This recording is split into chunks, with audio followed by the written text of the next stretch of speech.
আজি মই বুটদাইলৰ পৰা বনোৱা এটা সুইট ৰেচিপি আপোনালোকৰ লগত শ্বেয়াৰ কৰিম বুলি ভাবিছোঁ। তাৰ বাবে মই এনেদৰে বুটদাইলখিনি তিয়াই থৈছিলোঁ। এইখিনি এতিয়া টুকি লৈছোঁ পানীৰ পৰা, ভালদৰে কোমলি হৈ গ'ল।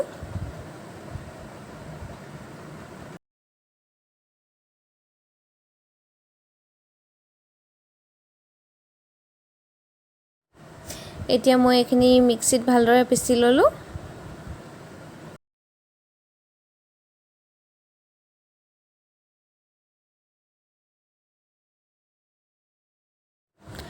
এইখিনি মই এনেদৰে ফ্ৰাই কৰি আছোঁ। এতিয়া কমকৈ গেছটো কমাই ৰাখিব লাগিব, খুব বেছি ৰঙচুৱাকৈ ফ্ৰাই কৰিব নালাগে, লাহে লাহে কম জুইত ফ্ৰাই কৰি ল'ব লাগিব।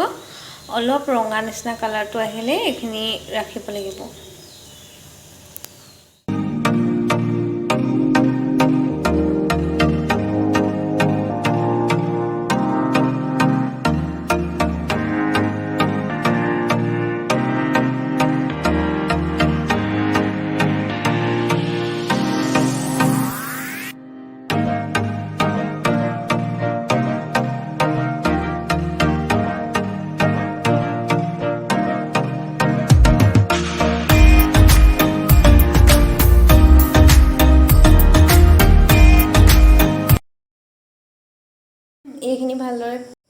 এইখিনি ভালদৰে মই এতিয়া মিক্সিত এইখিনি পেষ্ট কৰি ল'লোঁ।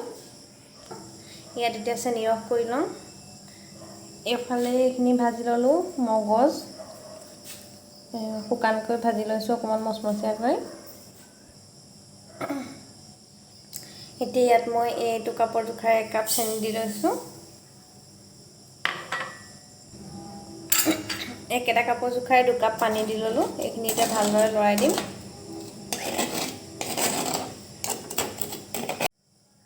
এক কাপ চেনি দিলোঁ, তাৰ সেইটো কাপৰ জোখৰে 2 কাপ পানী দি ল'লোঁ। এতিয়া এইখিনি উতলিব দিছোঁ ভালদৰে। ইয়াত এতিয়া মই 2টা ইলাচি দি লৈছোঁ, অকণমান গোন্ধটো ধুনীয়া হ'বৰ কাৰণে।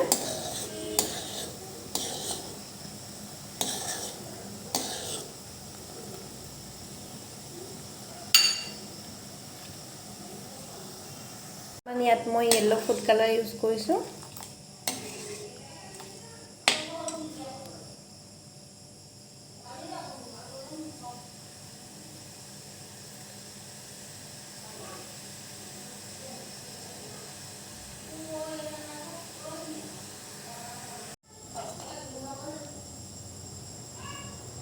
এতিয়া মই এইখিনি অলপ অলপ কৰি ইয়াত দি দিম।